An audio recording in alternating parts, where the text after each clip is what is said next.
Hello everyone and welcome to December's Best of the Month, where a bunch of board game creators get together to discuss what was their favourite game of the past month. Now it doesn't need to be a brand new game, it doesn't need to be the latest hotness, just what they have enjoyed. Anyway, without further ado, let's pass over to the first creator. Hello everyone! Hi! My name is Dave Luza. My name is Bo Luza. And today we want to show you our game of December 2021. The year is almost over.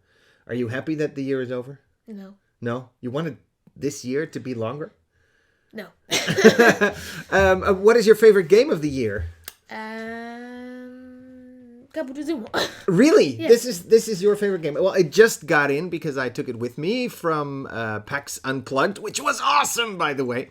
Thank you so much to BoardGameTables.com for granting us a copy, including the latest expansion. So if you have never heard of Kabutozumo, can you explain a bit, Bo, how it works? You are a insect. Yes. From the woods.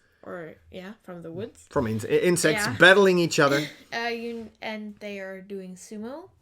And they try to push the other insect from the tree where they're Stump. fighting. From the tree stump. Let's Yes. take a look as we have it set up right over here. We are currently starting a fight between Sisyphus, the dung beetle, and Nightmare on Elm Trees, which is the Asian giant hornet. They are battling each other, so we have both our characters here. And yeah, like Bo said, the goal is to get the other creature off of the tree stump. And you do this by pushing. Would you like to start? Yeah, I can start. So you have some signature moves that you can do, which makes you bend the rules a little bit or change the rules a little bit, like getting access to special pieces. And that makes this a lot of... You're not attacking me. You're going for more pieces. Because that is one of the things that you need to make sure does not happen, that you run out of pieces. And then you just try to attack. You push your piece. Well, I did not get anything from that. But I think you have the idea. The game comes with loads of different characters. And of course, we have the expansion shuffled in. It all comes with beautiful pieces that are all made out of wood and give the characters really... really a face, I would say. I mean, like these claws that you can throw in and push each other out. The special moves are awesome. So, Bo, last words, final words on Kabutozumo.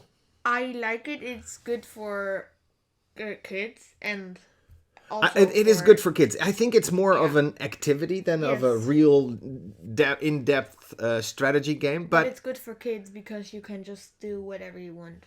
that is true.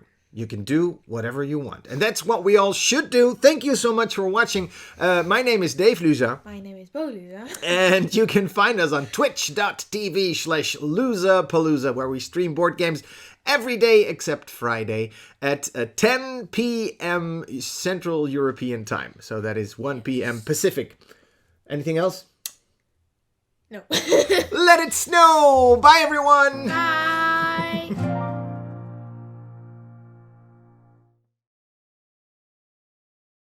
What is up? My name is Matthew McCack from Room 51, and for my best of the month, I'm gonna go with Final Girl. This is a completely solo game. There's not very many solo games out there. Games that are specifically made for just one player. And I'm a solo player. I love playing solo games, so this was really cool. Final Girl, you have to go get so it's all about like horror. You are the last girl in the movie, in those horror movies, right? It goes like with all those tropes where everybody's died but that last girl who now has to go up against the murderer, and there's tons of different kinds, right? So for this one that I got, there's Geppetto in the Carnival of Blood, right? So there's different locations, different killers. You can go up against Hans, and I think it's like some sort of camp, like campy trails or something like that. I forget.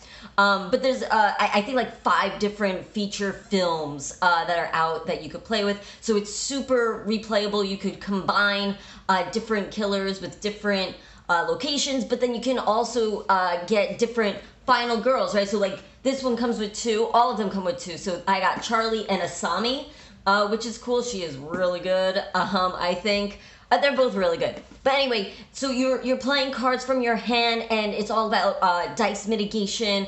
There's some luck involved. This game is super hard. You're trying to also like buy better cards and try to get more dice to roll. That way you roll more successes on the cards that you're playing, so that ultimately you can defeat and kill the murderer before he kills you. Super fun. Love this game. I will catch you next time.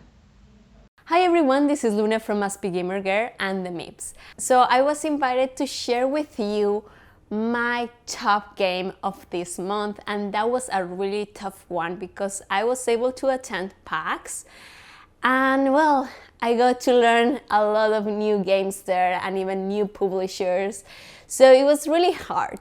But at the end I had to go for Anachrony. And the reason why I choose this game is because I owned the game for a little bit longer than 2 years, and I just got to play it for the very first time at PAX, and it was an amazing experience. So there is like a lot of reasons why I choose this game. First, because of the experience that I have been waiting for 2 years to play this game.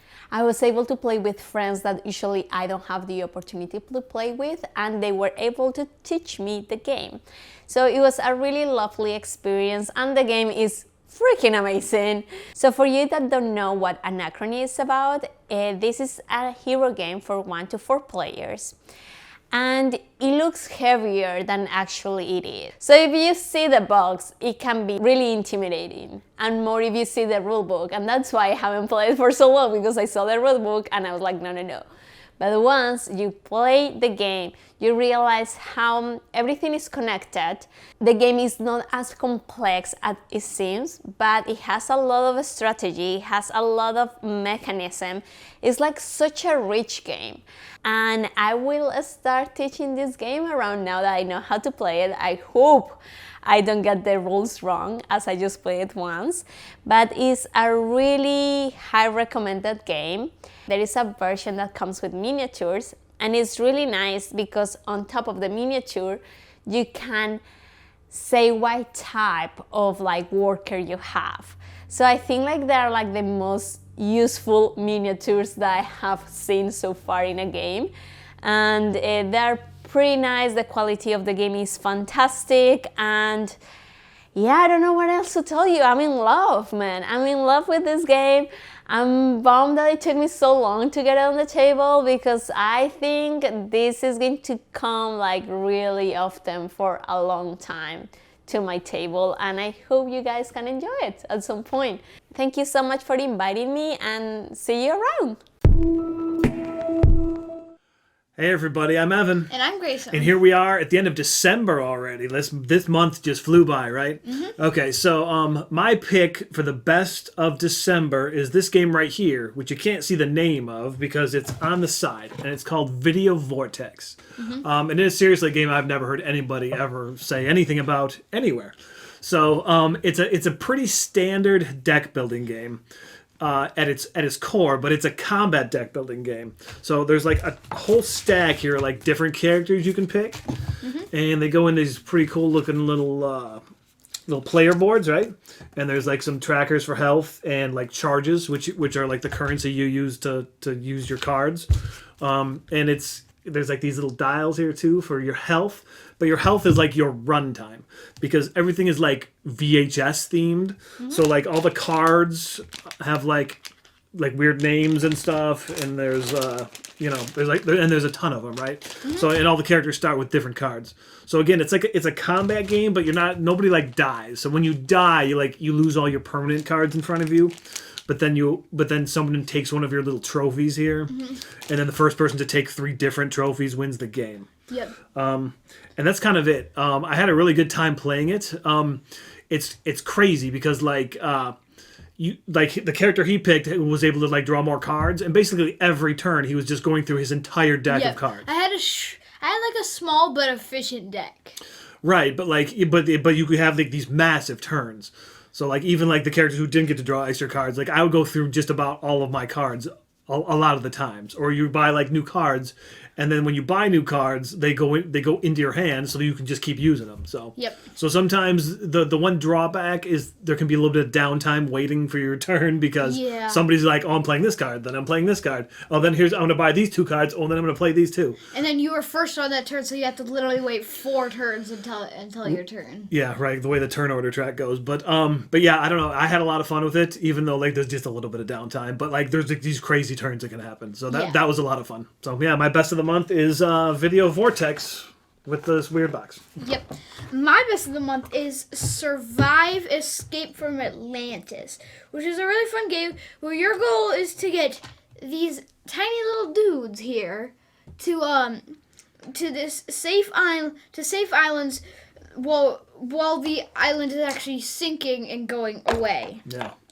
The main ways you can get the dudes on these boats here, but while you're on the boats, you're getting chased by sea monsters, sharks,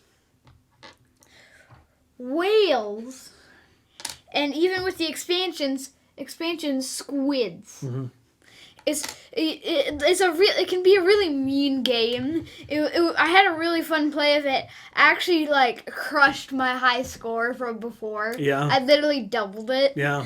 And that was because the way I won is that pretty much I was kind at the very start of the game that I could have killed so many people at the start of the game, but I never did it. And people like you and my brother, that you had chances to kill me, except because I never killed you, you guys didn't kill me. And once I had like pretty much like all my dudes safe and everything, I just killed everyone. Yeah, I can't believe we fell for your dirty tricks because we should have seen that coming, right?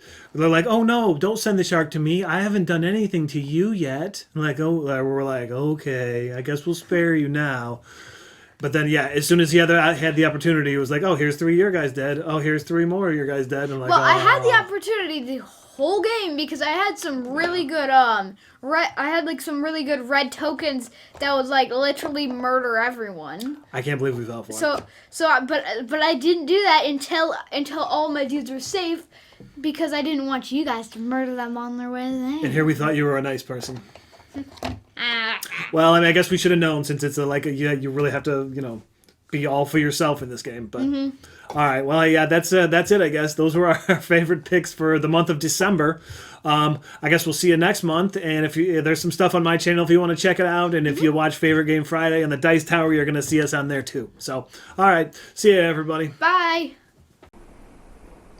Hey there, I'm Rita from Meeple of Liberty, and I'm here to show you our favorite game of December 2021, Patchwork Christmas Edition.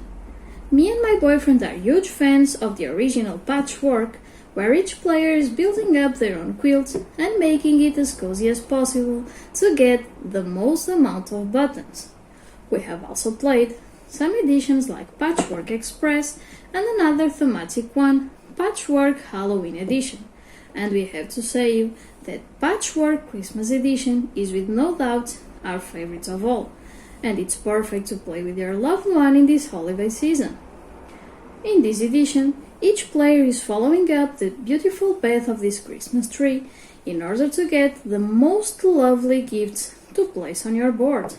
Well, and who doesn't like to unwrap some gifts on Christmas? That's it for today. Thank you, Wally, to inviting us to your show, and we hope to see you back in 2022. Until then, if you want to know more about Meeple of Liberty, come say hello to us on Instagram, where we publish daily content. In addition, you can also see all other social media in Linktree Meeple of Liberty. Until then, stay connected and happy holidays. See you soon! So my best of the month is Ghost Blitz. It depends on what version you get. This is a really fun game that I was introduced to by Jim at Counterculture Games, which is my local sort of game store. We played it, he thrashed me at it, I bought it, brought it home and haven't won a game of it yet, but I've still loved every time I played. So yes, I've played this numerous times and I have lost every time. And it's still brilliant fun. Why? Well, it's so simple and quick. There are 5 objects on the table in the middle. There is a green bottle, a grey mouse, a white ghost, a red chair, which I hate the red chair, and a blue book. Now, the cards, when you turn them over, they're going to sort of depict something. Now, if one of those in the correct thing and colour, so say there is a blue book, well, everyone is needing to grab the blue book when that card is turned over. However, if it's a green book, well, that's not right. And maybe say it says the red mouse. Now, by working those out, you know which one isn't on those, and you need to grab the odd one out. So it means there's just enough times where you're like, oh, is that the right colour? Am I going for this? Oh, I need to grab the ghost. No, it's a grey ghost, not a white ghost. And it's absolutely fast-paced. You're turning a card over, and within 5 seconds, you're already about to turn the next one over. And you can zoom through the deck. Now, there is a sort of harder mode, and that means when there's a book involved, you have to say it rather than grab it, and it's an extra layer of mind fun. But just playing it quickly, I mean, I don't know what it says on the box. It says 20 minutes. Blooming hell, I'd say that's almost a bit long. I'd say we have played sort of the full way through the deck in like 10 minutes. Now, it also says on the box 2 to 8, and I think that's a bit generous. Not because the game couldn't cope with 8, but the table means it's hard to do because everyone needs equal access to the middle. So it works really well with like 2 and 3, which is, I'd say 4 easily. I haven't played it above 3, but you could definitely enjoy it at 4 because you could easily, equally grab the things from the middle. Any more than that, and I think maybe the card would be a bit further away from someone, so they might have to lean, trying to grab the items, someone's going to be closer. I could see it could play with 8 if you've got small kids or whatever involved. I've not had that though. I've just been playing it with adults and we've had a lot of fun with Geistesblitz or Ghost Blitz. That's my best of the month for December, just because it's been fun. While I've hated it, I've loved every second. Anyway, on with the next creator. Hi, I'm Clara and I play Red. My best of the month for this month, it's not going to be a surprise for a lot of people. It's Boone Lake from Alexander Pfister, one of my favourite designers. So, in Boone Lake, you're going to be exploring, developing, breeding cattle, building ranches, all while sailing down the river. Each round, you're going to choose an action from the action selection board. You're going to play a card, you get to do an action, and then everyone gets to do an action. So if I choose this action, I get to play a card with this symbol, do these actions, pop it at the bottom, and my boat will move 2 spaces up the river. As I move up the river, I'll collect bonuses. There will be a scoring phase as the first player crosses a dam. We then carry on, and another scoring phase when the first player hits here. Then we all go back to the top and start travelling again. A third scoring phase when someone hits the dam, and then the final scoring phase when someone hits the bottom here. On the player board, we have all sorts. We have extra workers, we have houses, manors and cattle. As you build these and place them onto the board, you'll gain the bonuses shown underneath in each scoring phase. which could be coins, it could be points. You'll also get points at the end of the game for items you've taken off of these rows. The player board has your canoes here, which allow you to gain the resources shown at the top in order to play cards. Over the course of the game, you can upgrade these to give you 1 or 2 extra resources. On the player board, we also have this section with levers that you can buy, which will give you bonuses over the course of the game. This is a typical Alexander Pfister game. There's a lot going on, a lot to think about, and the card play makes each game unique. You're going to place tiles on the board, place your buildings, upgrade your buildings, place cattle on the cattle spaces, whole lot of stuff going on. We love it. Check it out. Available from Capstone Games in the US or DLP Games here in the UK. See you next year. Bye. Good afternoon, Adam here from Board at Home. For my game of the month this month, I'm taking a look at Snakes. This is a trivia game by Big Potato Games, but introduces a few nice little twists to that style of game. First and foremost, this is a game all about teamwork, trust, social deduction and bluffing. It is a trivia game, but you're working together to try and find the answer. The more of you that get the correct answer, the more points that you get. So the teamwork in this is critical.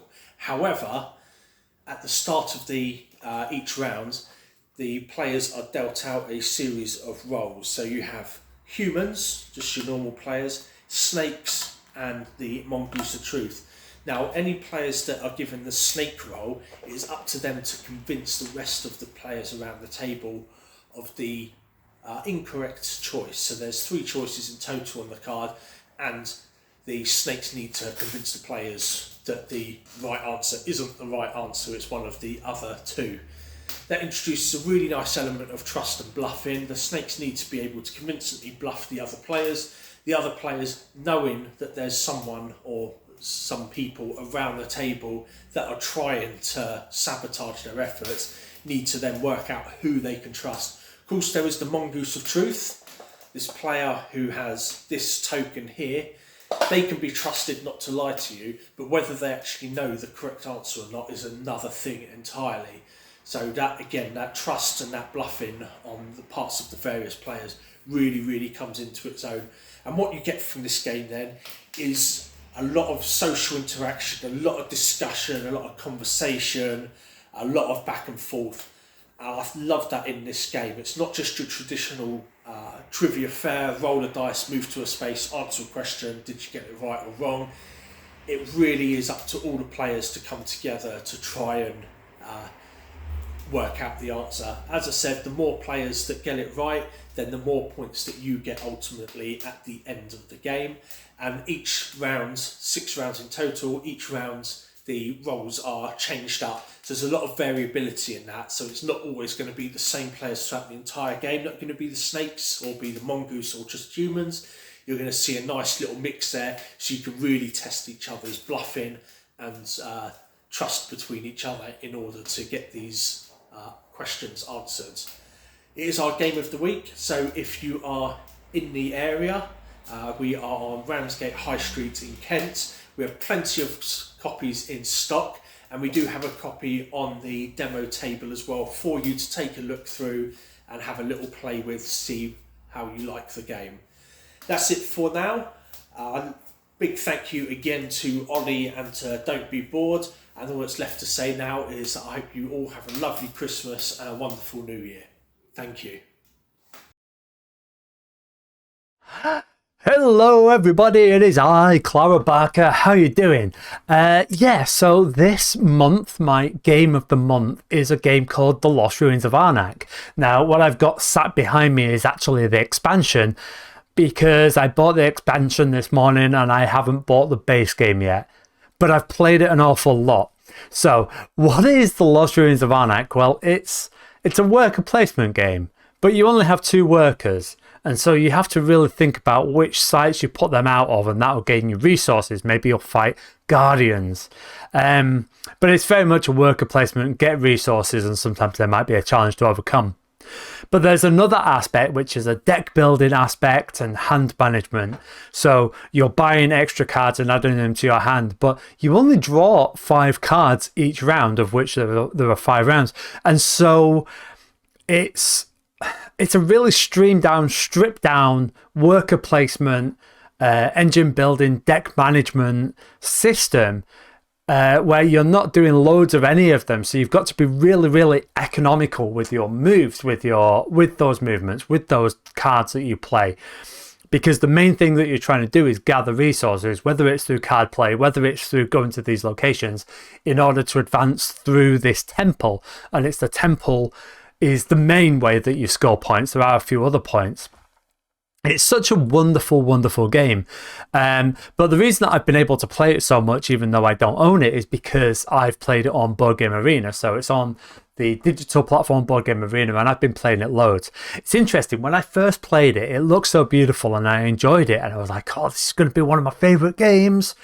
And then I just cooled on it. I cooled down so much that I pretty much went pretty tepid on it, if I'm perfectly honest. But then games kept on coming up in the guild that I'm a member of on Board Game Arena, so I started playing it again, and it's just been rising and rising and rising and rising. And recently I saw the playthrough on the Dice Tower where they were playing the expansion, and I loved what it was adding, and I'm ready for that extra stuff. And the expansion isn't on Board Game Arena at the minute, so I wanted to buy it so I can play it in person, but they didn't have the base game, so I picked up this, but I know I can buy the base game next week because I'm traveling through a big city.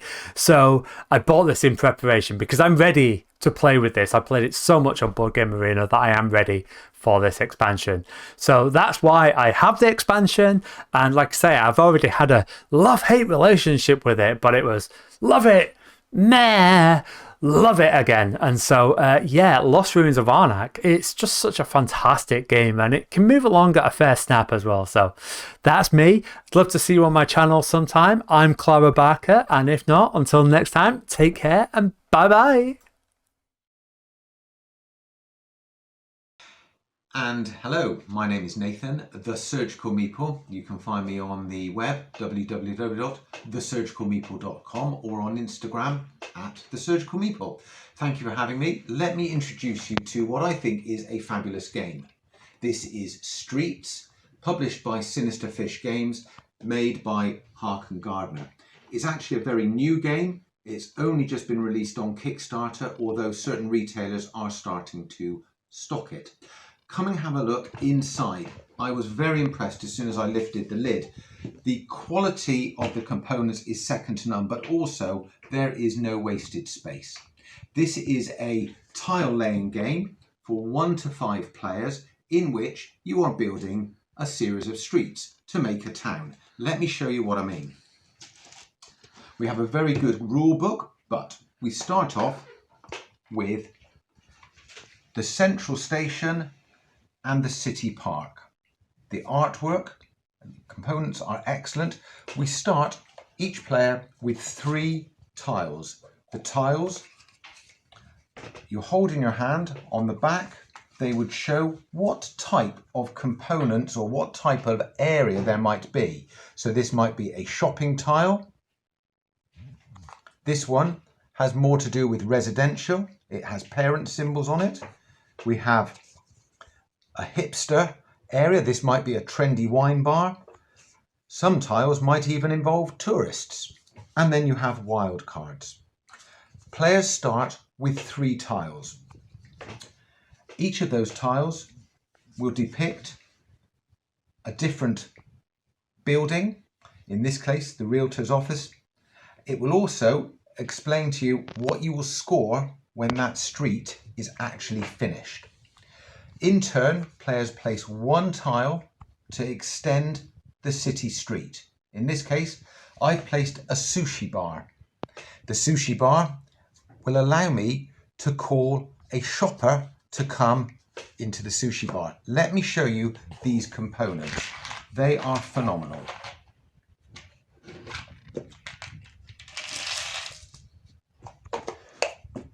Here is one of the little shoppers coming into the sushi bar. The painting is really good. So the sushi bar is forming my street. I then would take another component, another tile, and we will extend the street and so on.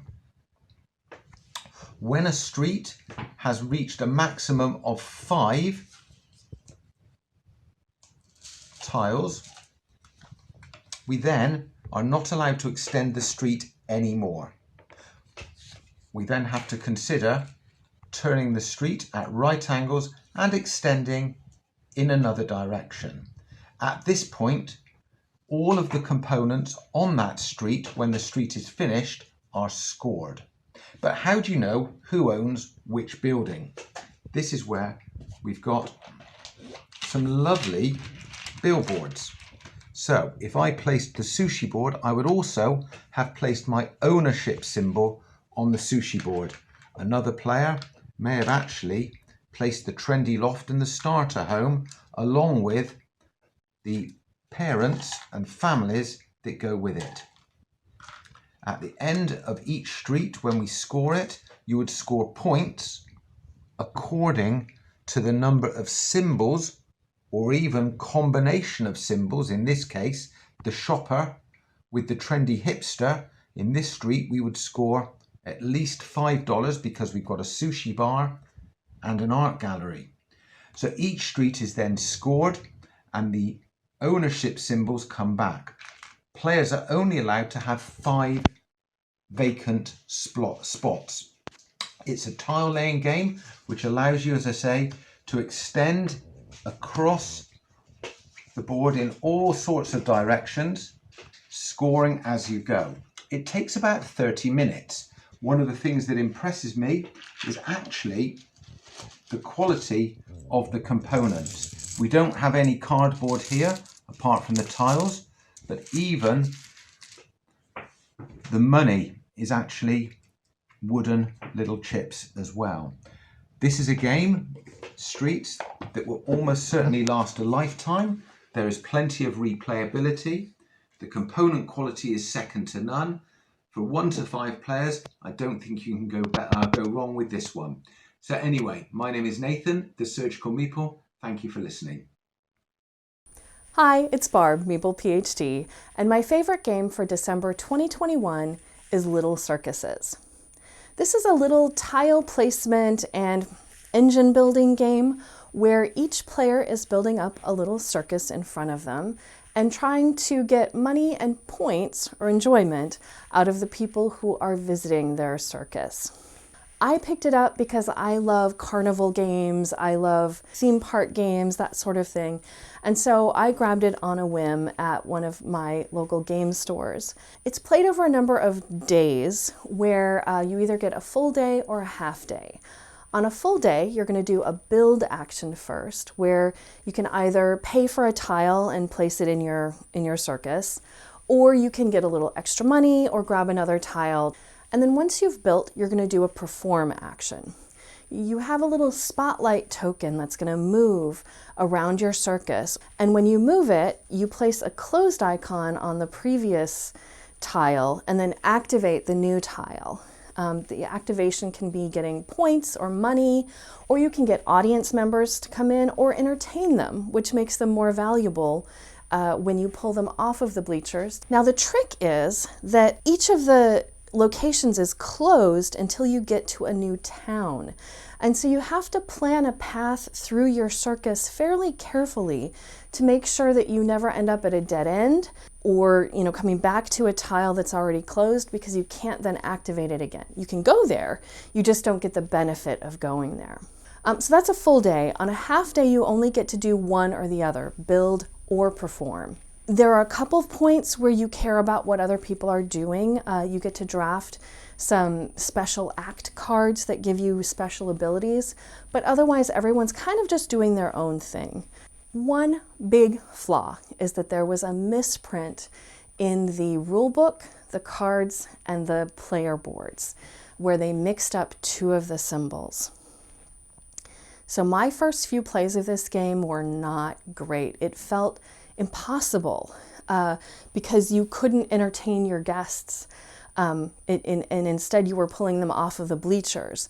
So if this is something you're interested in, be sure to go to Board Game Geek and check out the errata pack. Otherwise, the game isn't all that fun. But once I corrected that, we have really enjoyed our plays of this game. I'll be back again next month with my favorite game. In the meantime, you can find me on Instagram and Twitter as @MeeplePhD. I have a blog, meeplephd.com. And if you like astronomy, come check out my YouTube channel, also MeeplePhD, where I connect astronomy and board games.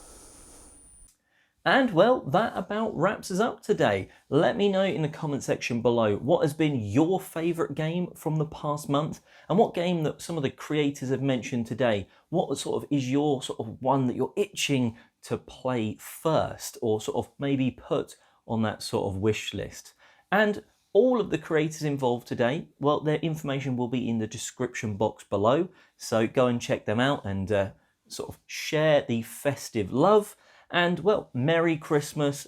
We will be back for a special 2021, Best of 2021 episode in January, and then January onwards for the monthlies as well. So until next time, enjoy the rest of the year gaming.